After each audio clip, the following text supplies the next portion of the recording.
Well, welcome back. Today's topic is the one sample t-test, which you can really think as just an extension of the one sample z-test. It's just a variation on a theme.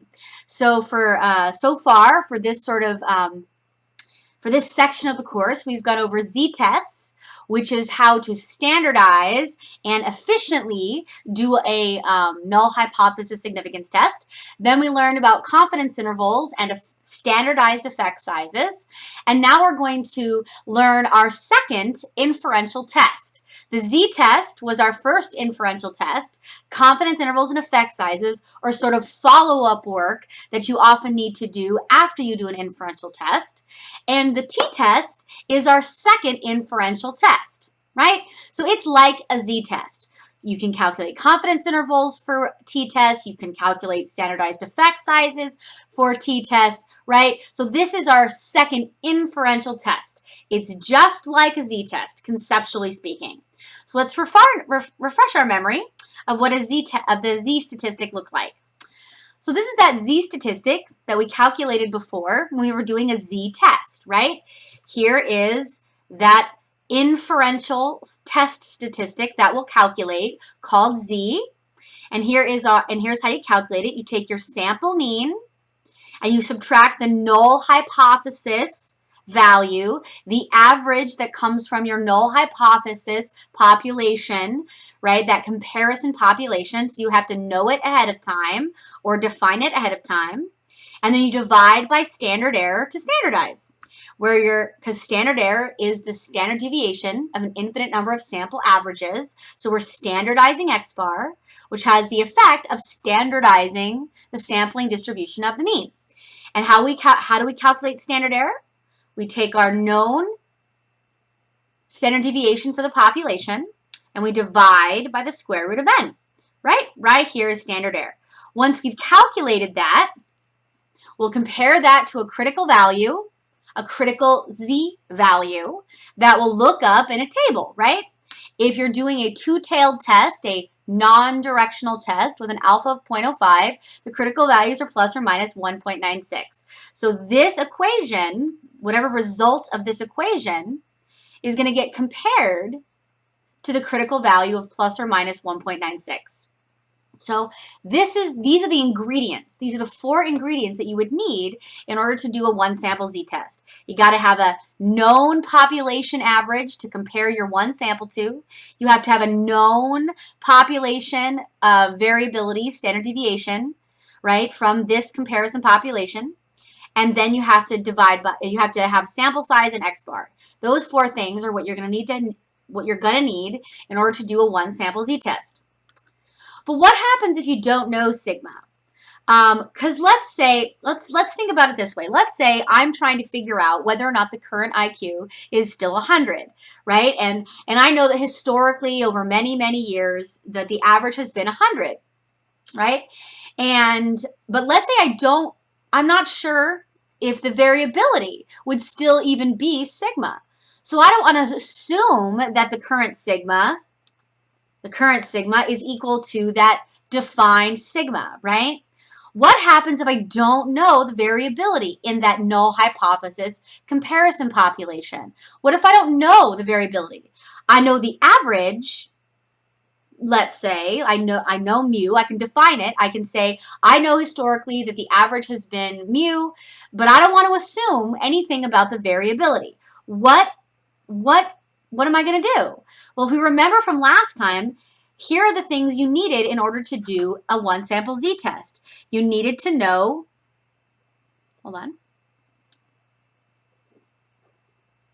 You needed to know mu. You needed to know sigma for that comparison population. And then from your sample, you got X bar, and from your sample, you got n. Well, what happens if you don't know sigma? Do we just pack up our bags and go home and say, oh, well, I guess I can't do a null hypothesis significance test? No. You don't just pack up our bags and go home. But you're going to have to do something different. If you have 3 out of the 4 of these, if you have a comparison population average, if you're going to collect one sample that has an X bar and an N, right? But you don't know sigma or don't want to assume sigma, you'll have to do what is known as the one sample t-test. It's exactly the same as a one sample z-test, conceptually speaking, except you don't know sigma, right? So a t-test is where you don't know that known population, that comparison null population, you don't know its variability. And calculating it is almost exactly the same as with a z-test. So that's nice. The form algebraically is exactly the same, except instead of having sigma,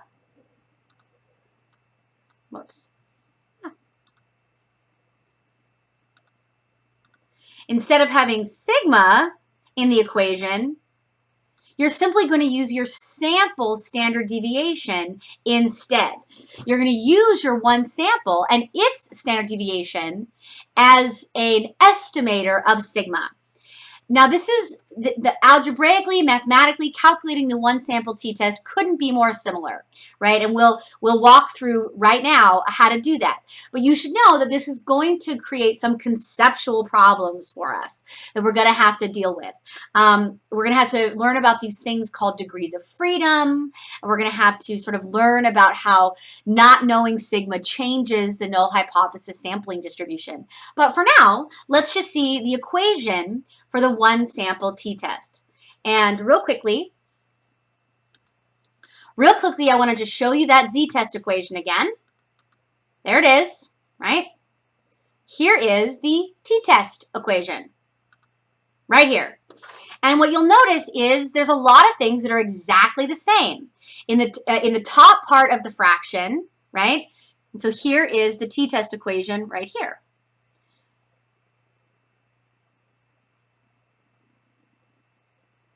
Can't get my pen to work. There we go.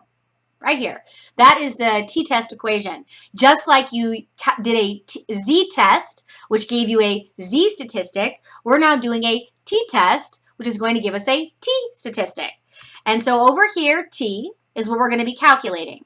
Now, it's got this weird thing, df, in parentheses, which just stands for degrees of freedom, and I'll get to that in a minute. But that is not something you're going to calculate. At least not as a part of calculating your t. And so if we look at how to calculate t, you calculate t where you take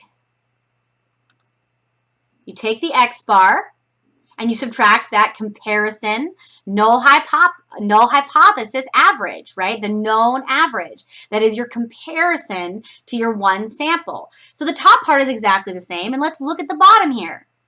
Wow, I'm taking sample standard deviation and dividing by the square root of n. So this makes it an estimated standard error. It's almost the same as the standard error before, right? Standard error before was calculated like this. Something wrong with my pen today.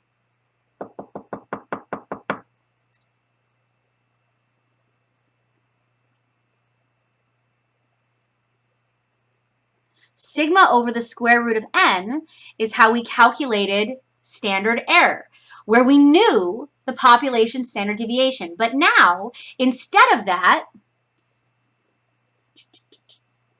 we're simply going to have our sample standard deviation, S sub x, stand in for our population standard deviation. It's still standard error, but instead of knowing what standard error is exactly, because it's sigma over the square root of n, we're going to estimate standard error using our sample standard deviation. So this is the estimated standard error, right?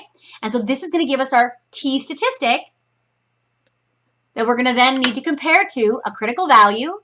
And if what we calculate is bigger than the critical value, then we're going to reject the null hypothesis, like a lemon hypothesis that it is, and p will be small. If what we calculate is not bigger than the critical value, we're going to fail to reject the null hypothesis, and we know that p will be big or super probable.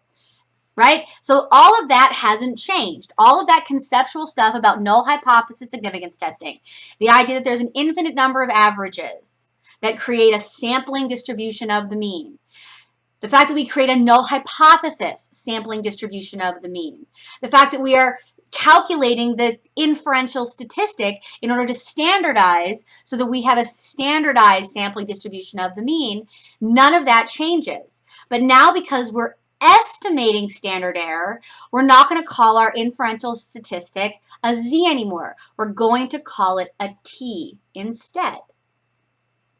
And so instead of having the perfectly normal standard normal distribution, which is the z distribution, we now have t distribution.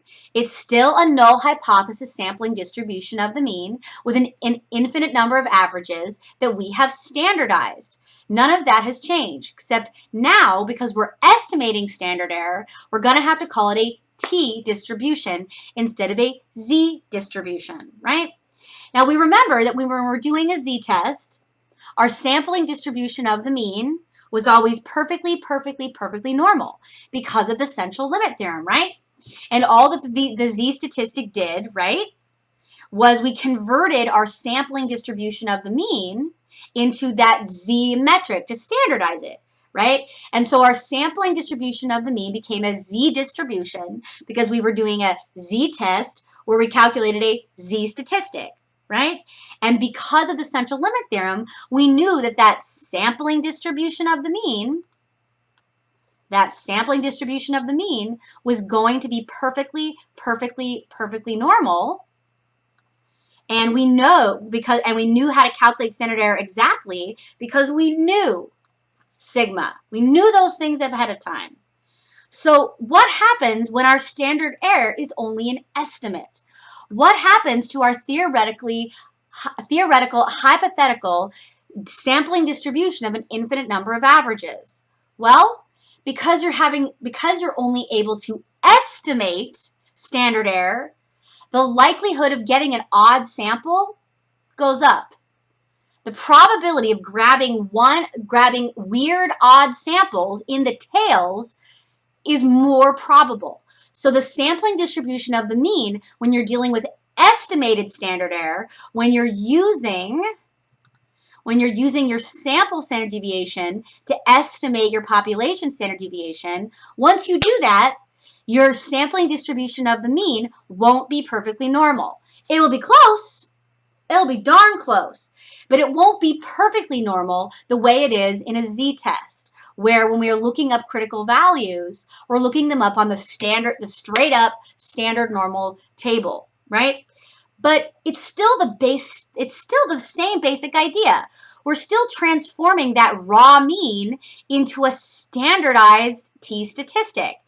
And that t statistic is still going to be on an infinite number of averages, null hypothesis sampling distribution of the mean.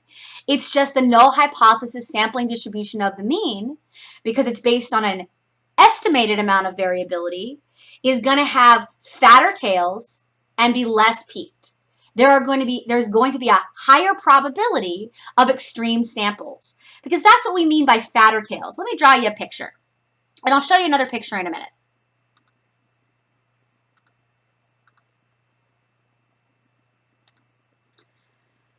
So before, when we had a perfectly normal sampling distribution of the mean, our tails were really thin, right? Thin tails, a very peaked. So here's the peak, and here are the tails.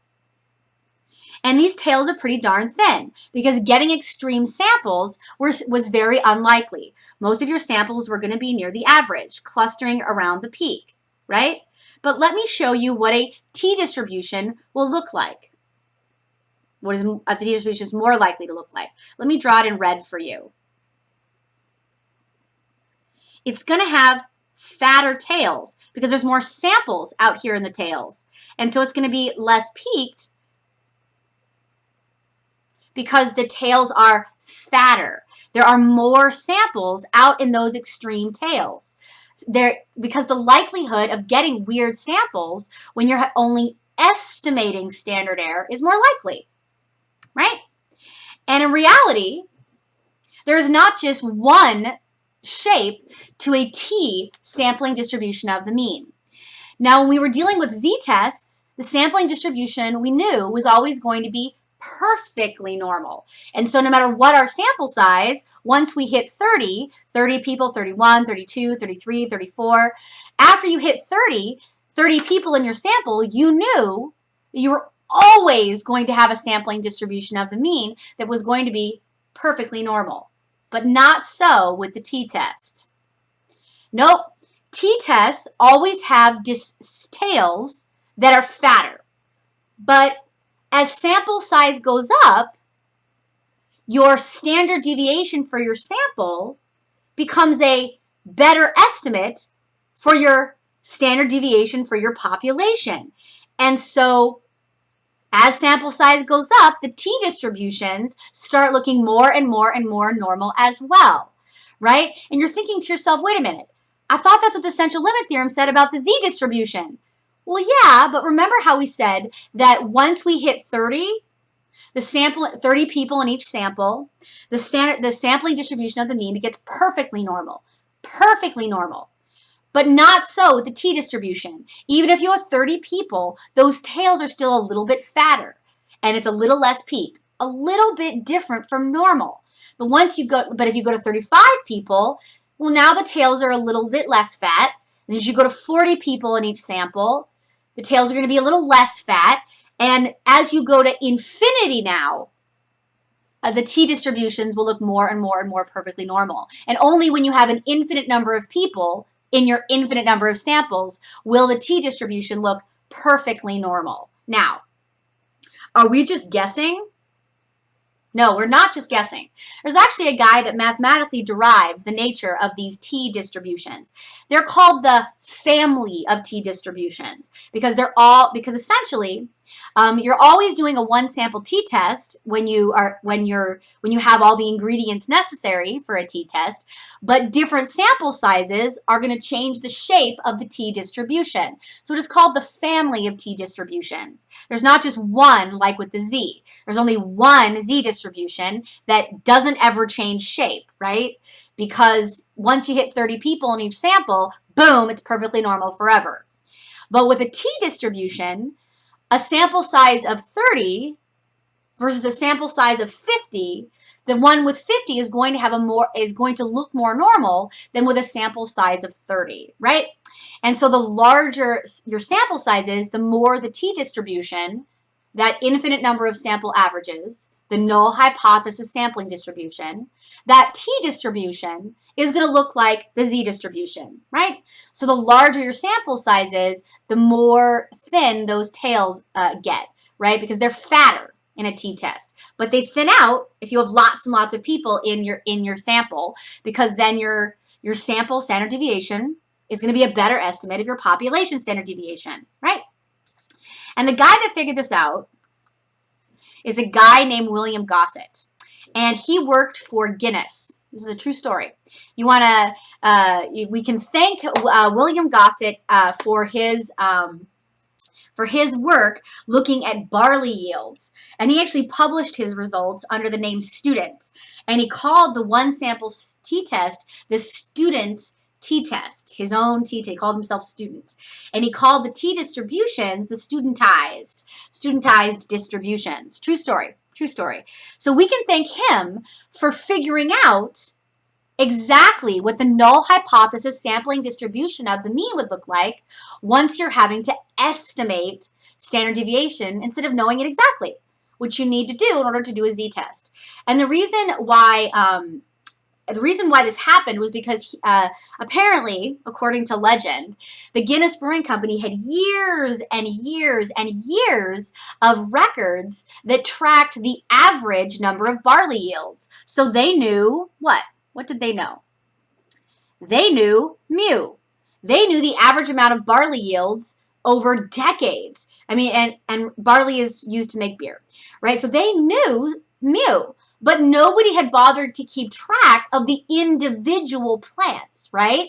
So they didn't know the variability. All they had was a big old stack of books filled with averages by year. They didn't know sigma. They didn't know sigma. They knew mu. They knew the average amount of barley growth. They knew how much barley they were getting for decades, but they didn't know variability. And so Gosset was like, well, darn, how am I going to do any null hypothesis sampling just tests? Because what if I have a brand new growing technique? How am I going to know if I'm improving barley yields if I don't know sigma? So he said, well, maybe I'll just take this year's variability and use that to estimate the entire population's variability. This is a true story, right? And he then figured out exactly how that would change the sampling distributions of the mean.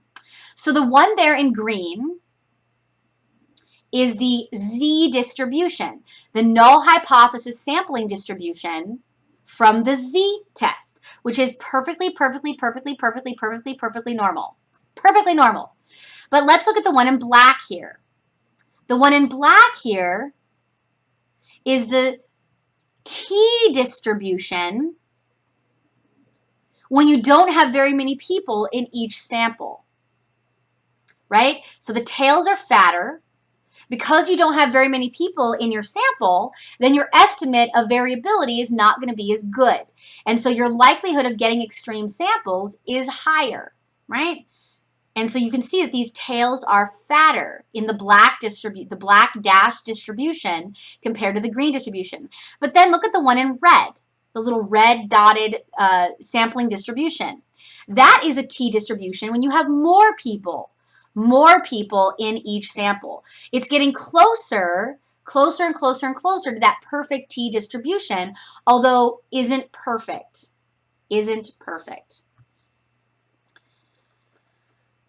And so now I actually have to introduce the last important concept for the t-test in order to be able to sort of wrap our head around what it is conceptually. Because I talked about sample size, right? Samples with that have a larger number of people are going to look more normal than samples that have fewer numbers of people. And with t-distributions, you never reach perfect normality, but as you go from 30 to 31 to 32 to 33 to 34 to 35 all the way to infinity, right? You end up with something that looks closer and closer and closer to normal. But the way you figure out exactly the shape of that t-distribution is not with sample size directly, but with something related to sample size called degrees of freedom. And for the purposes of our course, you should just think of degrees of freedom as a tool that you use, where the degrees of freedom really is the idea of how much do you know. If you know a lot, then you have lots of degrees of freedom. And by knowing a lot, that means you have a large number of people. A large number of people gives you a lot of information about what that estimated population standard error probably is. But if you have a small sample size, then you don't know very much. So your estimate of standard error is not going to be as good. So you don't know very much, so you have less degrees of freedom. So for the math geeks out there, here's actually what degrees of freedom actually is. It's the number of independent pieces of information that you have about whatever it is you're trying to estimate. And right now, we're trying to estimate standard error. What we want is sigma over the square root of n. Sadly, we don't have sigma. So instead, we're trying to estimate standard error with s of x over the square root of n. And the degrees of freedom is this concept that says when you calculate your sample standard deviation as an estimate of sigma, do you know a lot? Because you have a lot of people that you're using to calculate this number, well then you have a large number for degrees of freedom. Do you not know very much because it's a small sample that's being used to calculate this? Well then you have smaller degrees of freedom. And the actual technical mathematical concept is the number of independent pieces of information that you have that allows you to make your estimate of your parameter. Wow. And in this case, the number of independent pieces of information you have are your individual people, right? Each person is an individual person that you're observing to try to estimate standard error, because each person feeds into your sample standard deviation.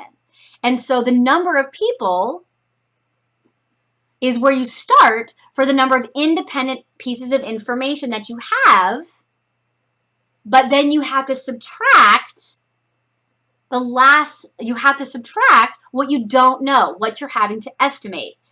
And so it works like this. Let's say you're calculating the average, right? And let's say I know that the average is 7. And let's say I know that the sample size is 5, right? Well, if I tell you that the first 4 people who walked in, 5, 6, 7, and 9, those were their scores, then the last person must have a score of 8. No other number is going to work there. And so degrees of freedom, when you have 5 people, is actually n minus 1. It's 5 minus 1, because the last person isn't actually independent of the first 4. Now, this is a very advanced topic, but I wanted to share it with you. Degrees of freedom is not just, it comes from math theory. And it's this idea that it's the number of things you know minus the number of things you're estimating. We know how many people there are, right? And then we subtract the one thing we're estimating. In this case, we're estimating 1 standard error, 1 S sub x. And this example with the average is just my trying to demonstrate for you what degrees of freedom is really. It's all the things that are free to be any number before mathematically the last one has to be something. And so in this case, degrees of freedom is n minus 1. And so just keep in mind that degrees of freedom is a lot like sample size. In terms of practical use, degrees of freedom is the number of things you know, which is the total number of people you have, minus the number of things you're estimating. Right now, we're only estimating 1 standard error, 1 standard deviation, so degrees of freedom is n minus 1.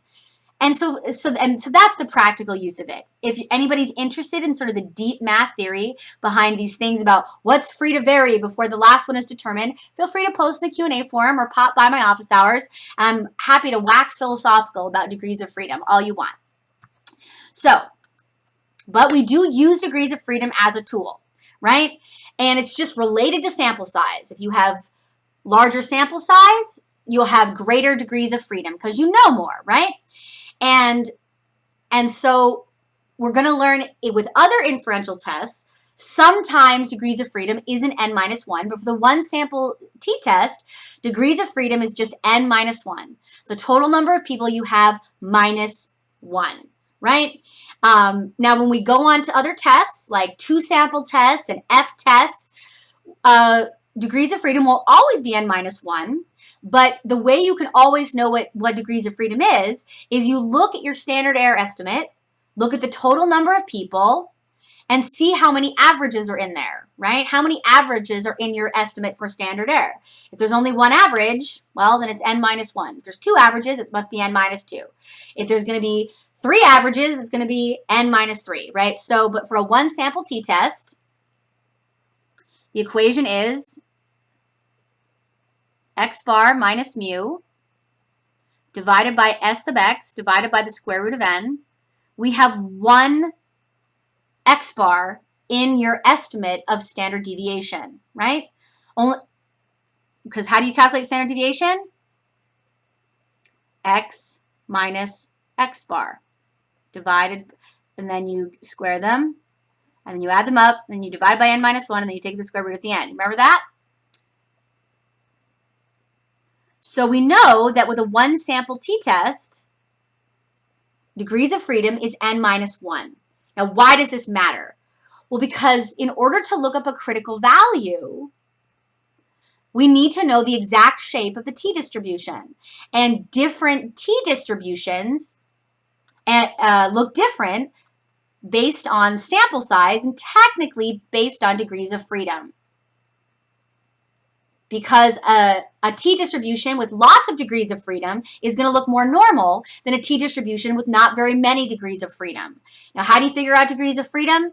In this case, it's just n minus 1. That's it. So if you have 100 people, degrees of freedom is 99. If you have 50 people, degrees of freedom is 49, right? It's the number of things you know minus the number of things you're estimating. You know each and every single person, right? And then you're just subtracting out the one thing you're estimating. N minus the one thing, n minus 1. So, to review, let's compare and contrast the null hypothesis sampling distributions from z-tests and t-tests. In a z-test, you'll have a z sampling distribution, a z distribution. It's perfectly symmetric. It's normal, right? It's always going to be normal no matter what. No matter what the sample size, once you hit 30, 31, 32, 33, 34, 35, it's always going to have that perfectly normal shape, right? No matter what. But with a t distribution, it is also symmetric, but it's not going to be quite as peaked, and it's going to have fatter tails. I like to call it flat and fat, right? The t distribution is a little bit flatter, the mountain isn't as tall, and the tails are fatter. And as degrees of freedom go up, and remember, degrees of freedom is related to sample size. As degrees of freedom goes up, it becomes more normally distributed as your sample size or your degrees of freedom goes up. Now, what's that going to mean in terms of practical application? What does that mean to say that the tails are fatter, right? Well, let's think about that. And let me draw for you, then, the sampling distribution of the mean.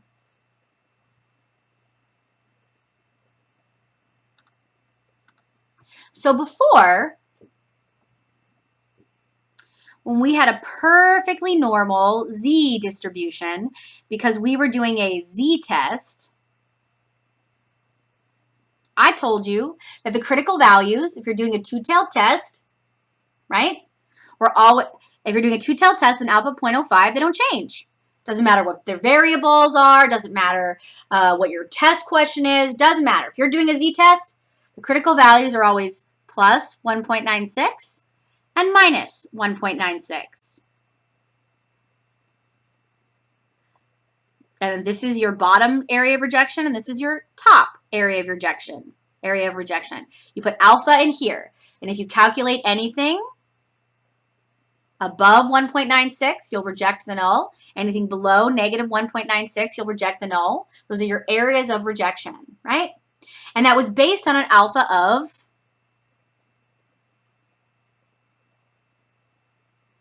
0.05, because I put half of my alpha in here and half of my alpha in here. 0.025 is in here. 0.025 is in here, right? Well, what happens if my tails are fatter? Where my distribution for because this is the z, and black is the z. Now let me draw the t distribution. It's less peaked, and the tails are fatter. So this is a bigger area than the purple area below. This is a bigger area than the purple area below. So this is no longer 5% in the tails. There's more than 5% here because the tails are fatter. There are more extreme samples. So if I kept the critical values at plus and minus 1.96, I would have a much bigger alpha. So what am I going to have to do to keep my extreme tails, to keep my areas of rejection at 0.05? What's going to happen to this plus and minus 1.96?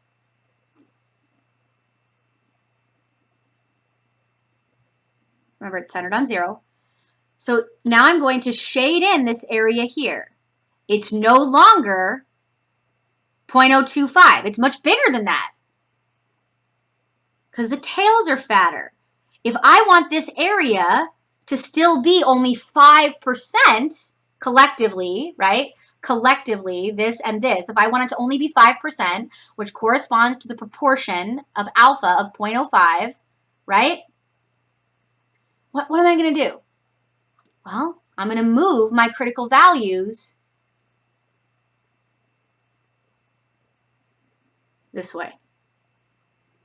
I need to make this fuchsia area, this purple area, smaller. So I got to move my critical values more extreme. That's what I got to do. In order to make those alpha areas still 0.05, my critical values are going to have to get bigger, right?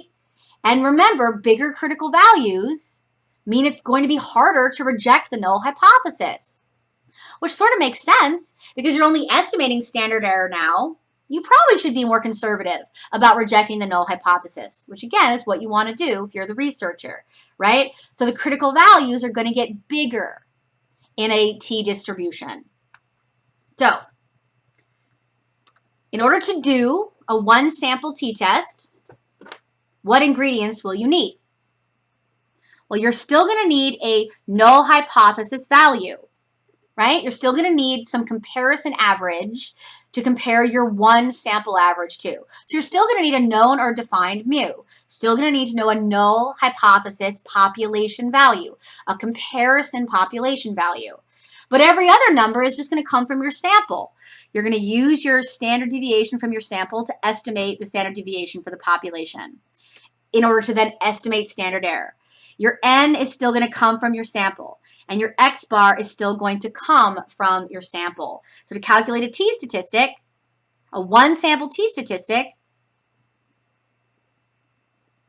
you take x bar minus mu. This is still your null value.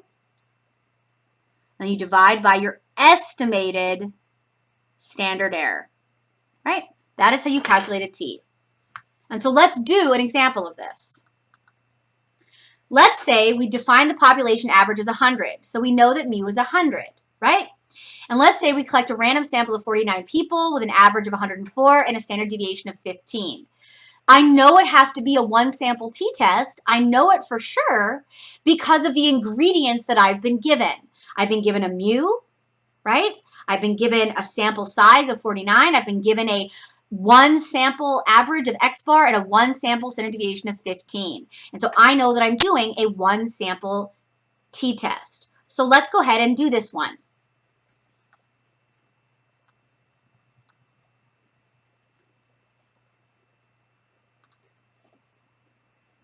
So I take my x bar, because I'm curious if people are still have an IQ of 100.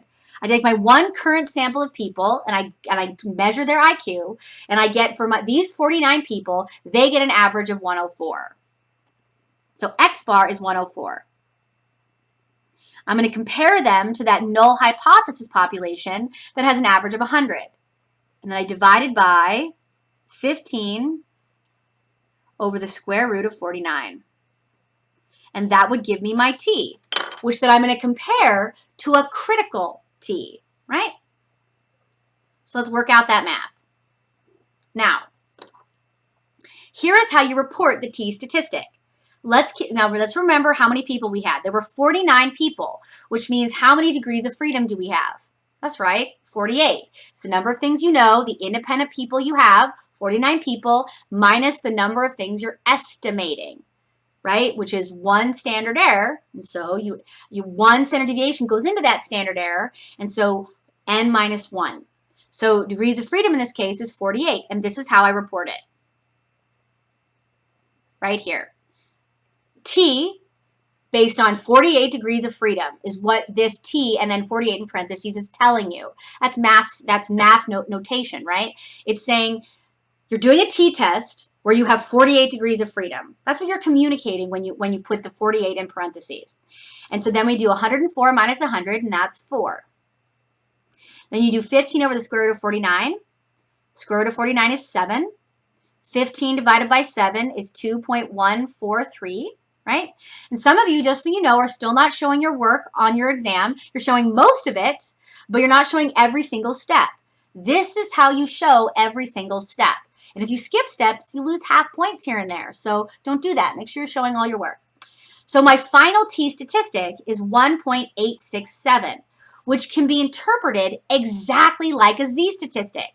It tells me how many standard errors 104 is away from 100, right?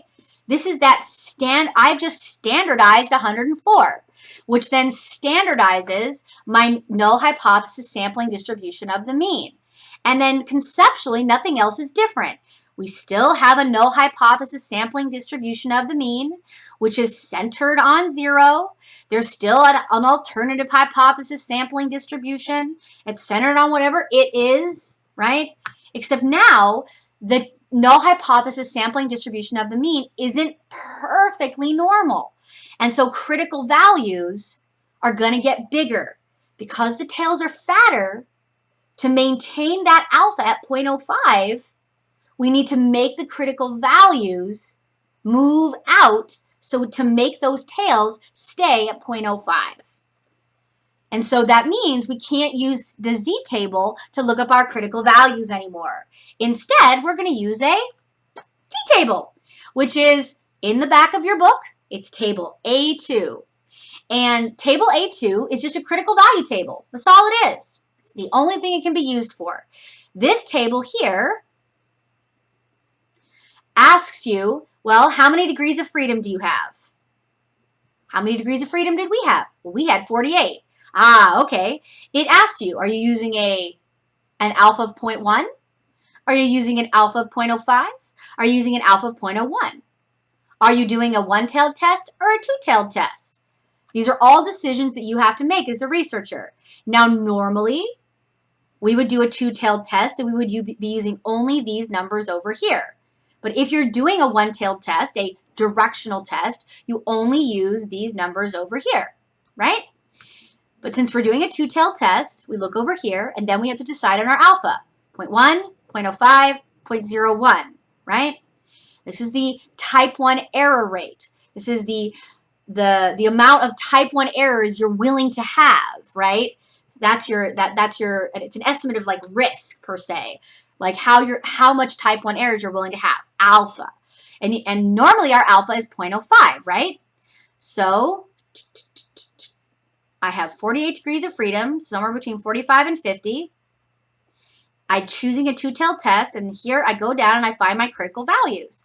My critical values are 2.014 or 2.009, depending if I decide to use 45 or 50 degrees of freedom, because the table in the back of your book doesn't actually have 48, right? It jumps. It goes by fives.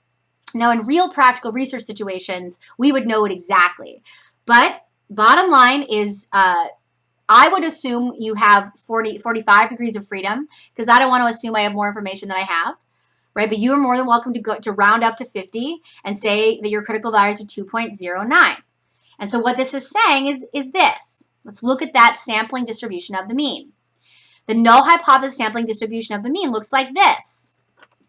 It's saying here is alpha. Here's the upper alpha, 0.025.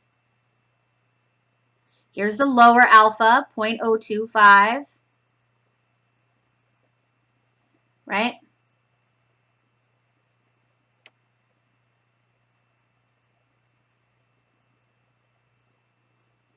Right? This is the lower alpha. And now, but because the tails are slightly fatter, the critical values are not 1.96 anymore. The critical values are 2.009 if we assume 50 degrees of freedom. So the critical value up here is 2.009. And the critical value here is negative 2.009. Our z statistic was 1.867. Our t statistic, rather. Sorry. Our one sample t statistic is 1.867 right here. That is not more extreme than the critical value, so we fail to reject the null hypothesis in this case. The only thing that's different with a z-test versus a t-test, literally, the only thing that's different is because you're estimating standard error, the t-distribution won't be perfectly normal, and so your critical values are going to be slightly bigger than that plus and minus 1.96 if you're doing a two-tailed test with an alpha of 0.05. And notice, As sample size goes up, the critical values start getting closer and closer and closer to 1.96, right? But as sample size gets smaller, those tails are getting fatter, and so your critical values are having to get bigger, which is going to make the null hypothesis harder to reject, right? But if you have 100 people, your critical values are plus and minus 1.98, right? Because if you have 100 people, that t distribution starts to look very, very similar to the z distribution. Let's do another example, right? Instead of having 49 people, let's say I have a sample of 225 people. And so let's do this t-test. Now, because I have 225 people, my t-test is going to be based on 224 degrees of freedom. And then when I look up a critical value, I'm going to be using 224 degrees of freedom to look up that critical value. That's what all the degrees of freedom are good for. They let you look up the appropriate critical value, right? In a t-test, all degrees of freedom do is let you look up the critical value in table A2. And so x bar is still 104. The comparison mu is still 100. But now standard error is going to be different because it's going to be 15 over the square root of 225 because now I have 225 people in my sample. So let's work out that math. So 104, notice that I have this t-test when you have 224 degrees of freedom and minus 1. You have 104 minus 100 is 4. 15 divided by the square root of 225 is 15 over 15 because the square root of 225 is 15. 15 divided by 15 is 1. 4 divided by 1 is 4. So my t-statistic is 4. But I need to compare that to my critical t-value, which comes from the t-table. This is the t-table. Now, I had 224 degrees of freedom, but the table in the back of your book caps out at 100. But I'm going to do a two-tailed test. I'm going to use an alpha of 0.05, and I get to decide. Two-tailed test, one-tailed test, my choice. Alpha 0.05, my choice. Go down here, and I look at, well, if I had 100 degrees of freedom, my critical values would be 1.984. If I assume infinite degrees of freedom, it would be 1.96. So it's somewhere in between here. But let's just look at that sampling distribution of the mean. Here we have the sampling distribution of the mean for the t-test, where the critical value up here, critical value down here, let's assume we have 100 degrees of freedom, because I don't want to assume I have infinity, would be 1.98 up here, and negative 0.198 here. And 4, my t-statistic, is much more extreme than my critical value. And see how it's in the area of rejection. It's beyond the critical value. And so I reject the null hypothesis. Let's do another example. Let's say instead of having, let's change a couple of things. Let's not only change the sample size, let's make it a sample size of 9. So n equals 9. Let's change the effect. Let's make the effect a whole lot bigger. The unstandardized effect, right, is here. So my x bar is 110 now. Subtract the null hypothesis value 100. Divide by the sample standard deviation divided by the square root of n. And n now is 9. So I'm just changing everything here. Now how many degrees of freedom do I have now? Well, now I only have 8. So I'm doing a t-test based on 8 degrees of freedom. So my sampling distribution of the mean, my t-distribution, is going to have the shape unique to a t-distribution with 8 degrees of freedom. So let's work out what my t-statistic is. 110 minus 100 is 10. The square root of 9 is 3. 15 divided by 3 is 5. So 10 over 5 is 2. My t-statistic is 2.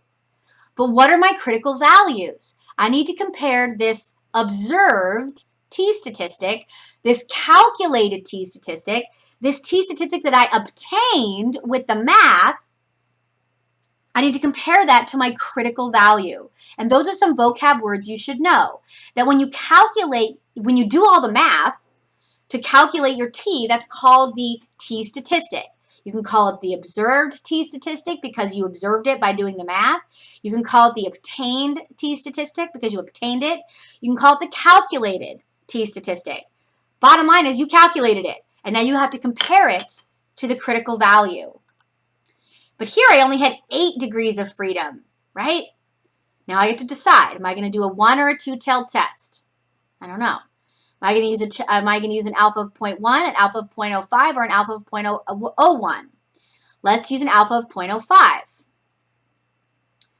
My critical value is then 2.306. And so let's draw that sampling distribution.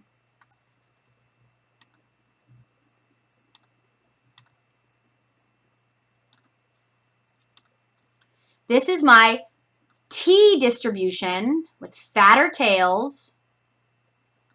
It's not quite as peaked. And I still want to keep alpha at 0.05. So I still want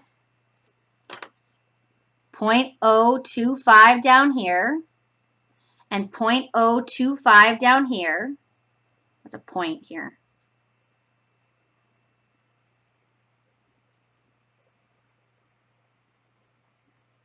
Right? But my critical values, because I only have 8 degrees of freedom, are going to be big because the tails are going to be so fat on this t-distribution. And so in this case, they're going to be 2.306 and negative 2.306. Those are my critical values. And what I calculated was a 2. Not bigger than the critical value, sadly. So I can't reject the null hypothesis. So to recap, the only difference between the one sample z-test and the one sample t-test is that you're having to estimate standard error using your sample standard deviation instead of knowing the population standard deviation. But this is going to create a sampling distribution that has big old fat tails, which means the critical values are going to be bigger. And each sample size is going to result in a sampling distribution that is a slightly different shape. Still roughly normal, but not exactly normal. And so we're going to have to look up our critical values on a table like this, where we first ask, is it a 1 or a 2-tailed test? What alpha are you using? And the table gives you 3 options.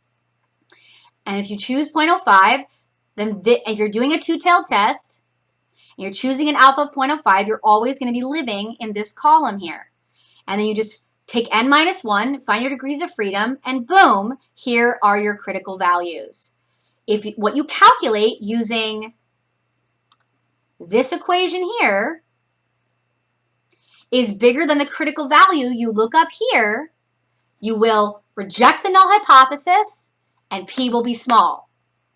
If what you calculate with this equation here is not bigger than this critical value, and I mean bigger in an absolute value sense, right?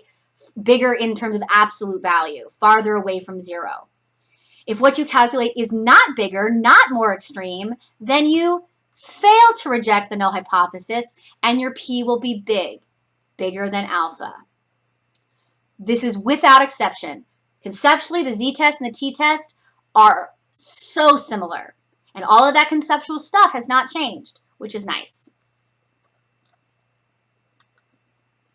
Whoops. So just like with a one sample z-test, you can calculate a confidence interval for a one sample t-test as well. And so let's do this for our last example. In our last example, I gave you these values.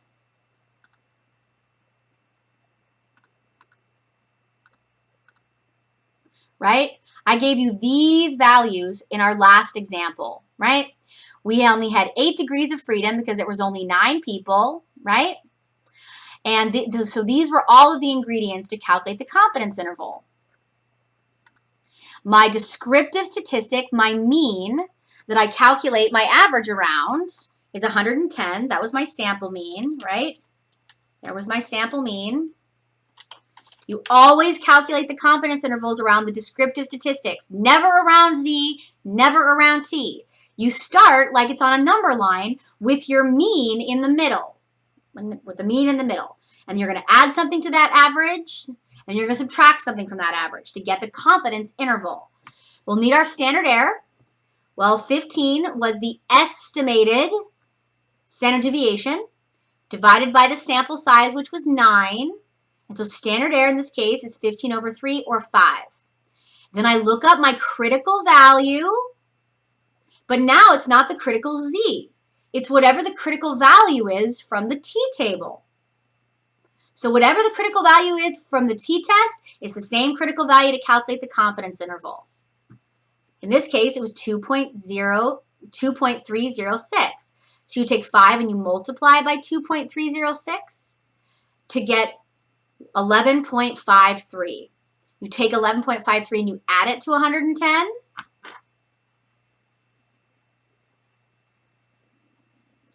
To get your upper bracket for the confidence interval of 121.53, and then you take 11.53 and you subtract it from 110 to get 98.47. So let's draw this number line. The upper value for the critical value is 121.53. The bottom value is 98.47. And what was the null value again? What was that null value? Ah, that's right, 100. Is the average really 100 still, right? I'm wondering if it's different from 100, because as a researcher, I'm always looking for things to be different. Well, where's 100? Well, 100 would be right around here, right? Oh, that's within the interval. Failed to reject the null hypothesis. Failed to reject the null hypothesis because the null comparison value, the null average, 100, is in this interval. Failed to reject the null. You're sad. You're going to weep and cry because you don't get to reject the null here. So the only thing that changes with confidence intervals from a one-sample z-test to a one-sample t-test, the only thing that changes is the critical values are much bigger now because of those fat tails in that sampling distribution. But let's change our alpha, right? Let's change our alpha to 0.10, right? And notice how this changes the critical values. Change our alpha to 0.10. Let's go back to this table. Now I'm going to use I'm still doing a two-tailed test. My degrees of freedom are still 8, but now my critical value is 1.86 because I'm making my alpha so much bigger. So I take standard, but my descriptive statistic that I'm going to calculate my confidence interval around is still 110. Standard error is still 5, but now my critical value is based on an alpha of 0.1, right? And so my critical value is 1.86. Take 5 and I multiply by 1.86 to get 9.3. I add that to 110 to get 119.3, and then I subtract that to get 100.7. So now my 90% confidence interval, I'm 90% confident the real population parameter is in here, is somewhere between 100.7 and 119.3. So let's draw that.